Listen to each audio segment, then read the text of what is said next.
She was at a neighbor's house playing and then disappeared from that neighbor's house. My wife had to call the fire and police departments, give them pictures of her, and several hours later we found her in a home in our neighborhood where she had gone, just walked in the front door, walked downstairs, and was watching television. You know, more and more children in Utah are being diagnosed with autism. Currently, 1 out of every 54 children. This means the likelihood of more children wandering away is also increasing. So what can we do to prevent a defenseless child from becoming a statistic? When part 2 of our Worried About Wandering report, we find out.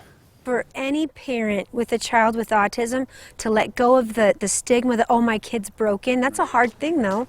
But you have to let go of that, and you need to communicate with your neighbors, with your friends, with any support that you have around you. Laura Jackson's oldest child has autism.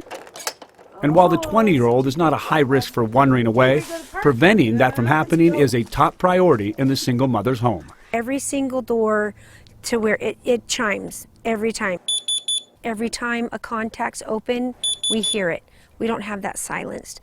That is a good in-home deterrent, but Laura and autism experts say families with autistic children also need to be able to rely on neighbors, so they need to make them aware. They see the child all by themselves out on the sidewalk. Stay with them and contact the parent, or walk them home.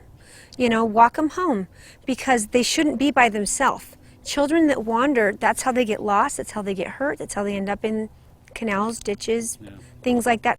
So what I'll probably do is go look at her data today. Courtney Mitchell is an autism specialist at Kids on the Move in Orem.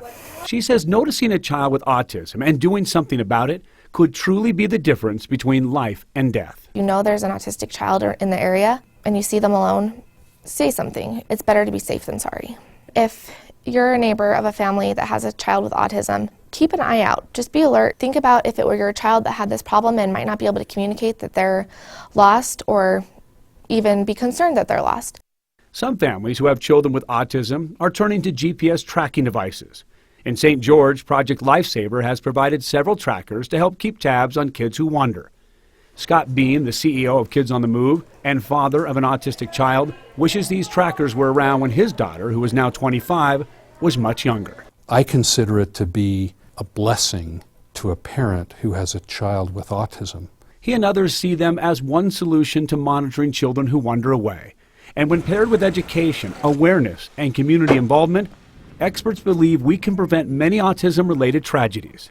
I encourage parents to educate the community, neighbors, church members, anyone that they interact with about autism and about wandering. I definitely think that we as a community need to come together, keep an eye out for these kids, and do our part to help these kiddos that wander.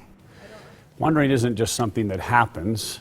A few years ago, it became an official diagnosis. Now, to get more information about autism and wandering and information about Kids on the Move, you can check out this story online at goodforutah.com.